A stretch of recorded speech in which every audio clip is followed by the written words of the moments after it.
Со пораката колективен сега, културните работници денеска протестираа низ Скопје, бараат нов колективен договор кој ќе важи од нова година и повисоки плати. Генералниот секретар на Синдикатот на културата на Република Македонија Гоце Павловски за Алфа вели дека премиерот Заев им ветил дека договорот ќе биде потпишан, но такво нешто немало во проекциите на Министерството за култура. Добиме ветување од премиерот дека оваа година ќе биде потпишан колективен договор и веќе од 1.1.2020 година ќе биде спроведен.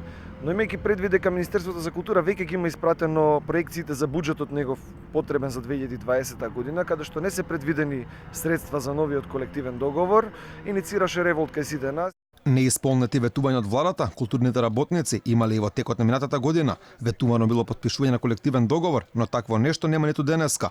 Тие порачаа дека повеќе нема да толерираат газење на нивното достоинство. Проблемот во целата работа е што ние добивме ветување дека колективен договор ќе биде потпишан 2018 година. Министерството некако анемично ги води тие работи и не успеавме да потпишеме колективен воопшто. По протестот на културните работници од Министерството за култура велат дека колективниот договор ќе биде ставен на јавна седница и ќе бил применлив од 1 јануари 2020 година. А денеска и Заев помисли на работниците од културата ги повика на средба, но сепак ќе треба да почекаат 16 дена, односно до 24 октомври.